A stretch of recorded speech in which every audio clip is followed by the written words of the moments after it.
à tous, j'espère que vous allez excellemment bien. Nouvelle journée de Coupe du Monde et ça a démarré avec Japon-Costa Rica.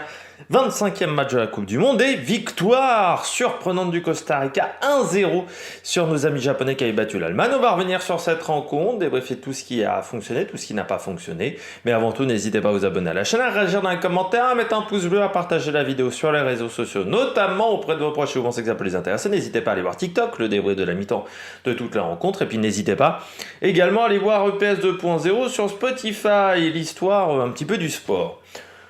Japon-Costa Rica, et ben la malédiction du match de 13h pour les nations dominantes se poursuit. Après hier, l'Australie qui a battu la Tunisie, nous avons eu le Cameroun, la Suisse qui avait eu du mal face au Cameroun à 11h. Nous avons eu également Danemark. Tunisie, je crois, qui était... Non, c'était pas Danemark-Tunisie, c'était Argentine-Arabie Saoudite qui était également match de 11h. Maroc-Croatie, où la Croatie avait eu le plus grand mal pour faire quelque chose dans cette rencontre. Pays de Galles-Iran également dans ces matchs de 11h. Tous les matchs de 11h pour le moment ont eu des grandes surprises. C'est un peu la Coupe du Monde des surprises de toute manière, parce qu'on voit que très peu d'équipes pour le moment ont réussi à faire deux performances de même acabit pendant cette Coupe du Monde. On verra avec l'Espagne à 20h s'ils sont capables de faire la même performance que lors de le premier match. Mais à part l'équipe de France pour le moment, il faut le dire, qui a fait alors deux performances équivalentes parce qu'il y avait des défauts dans le premier match, il y avait également des défauts dans le deuxième match.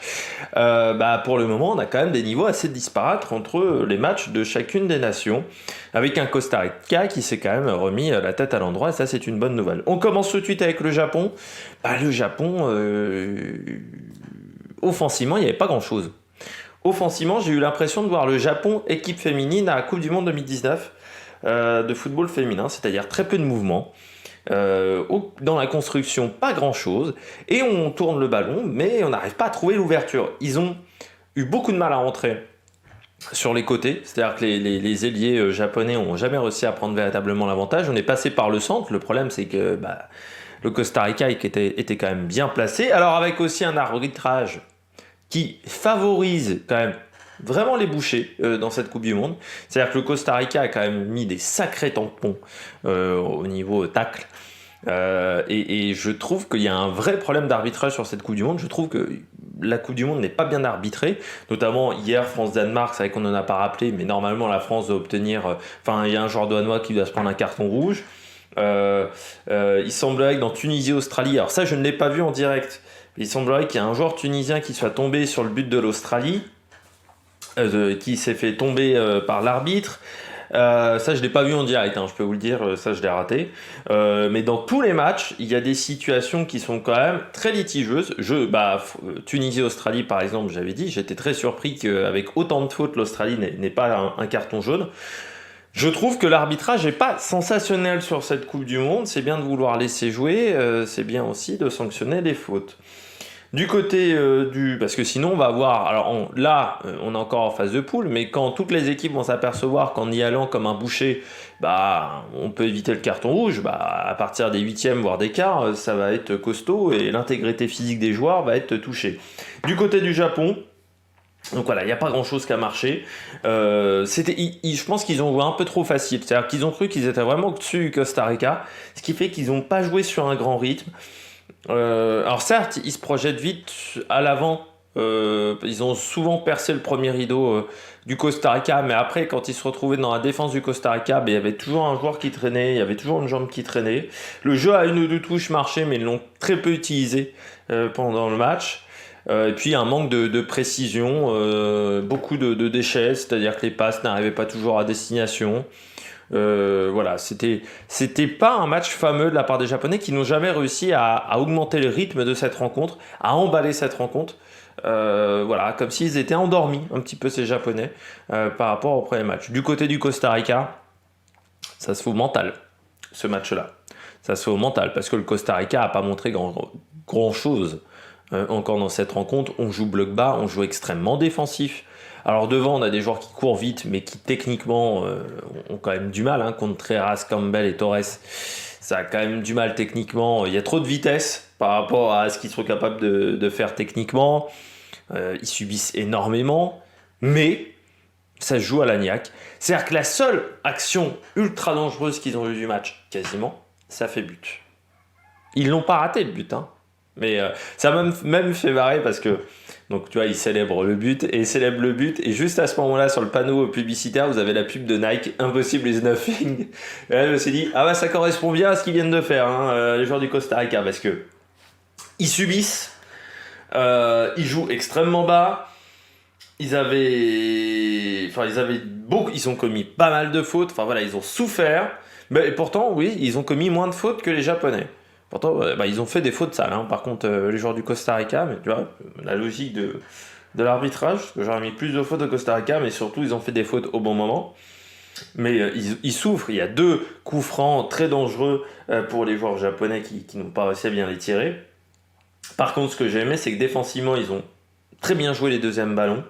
Ça, c'est plutôt offensivement. Ils ont très bien coupé les lignes de passe japonaises. C'est pour ça que les Japonais ont eu autant de mal. Et puis surtout, l'envie, quoi. Ils avaient l'envie de gagner, de faire quelque chose dans ce match. L'envie de montrer que le match face à l'Espagne était une erreur. Et ça, j'ai bien aimé du côté du Costa Rica. Donc je trouve que c'est une très bonne chose. On passe aux joueurs du match. Du côté des joueurs du match, du côté des Japonais. Moi, je mettrais Dohan. Dohan, on l'a quand même pas mal vu pendant la rencontre. Il a tenté des choses. Je trouve qu'il a apporté de la vitesse. C'est un joueur qui a fait un petit peu de mal aux joueurs du Costa Rica, qui a pris pas mal de fautes.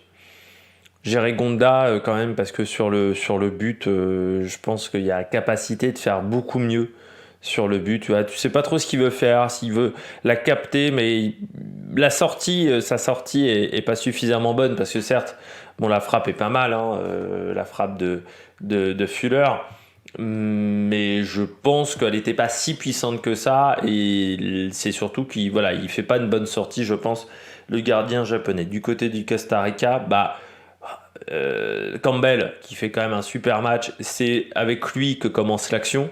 C'est-à-dire que c'est Campbell qui récupère le ballon sur l'action du but. Bien entendu Fuller, parce qu'il fallait le marquer le but, et il fait une tête, un tir magnifique. Borges, parce qu'il a fait beaucoup de fautes, mais des fautes qui étaient importantes dans le match. Il aurait pu se prendre un rouge, hein, Borges, mais il a fait les fautes nécessaires dans la rencontre pour empêcher les Japonais de rentrer dans la surface de réparation. Et puis l'arrêt de Keylor Navas, à un moment il fait un double arrêt qui est exceptionnel, Navas. Le pied, déjà dans un premier temps, puis ensuite il se relève extrêmement vite pour lui très bien capter le ballon. Je sais plus si c'était pas Ueda qui avait tiré à ce moment-là du côté du Japon. Moi j'ai un peu plus de mal par exemple avec Oviedo. Je trouve que Oviedo, bon, il s'est quand même fait pas mal passer par Dohan.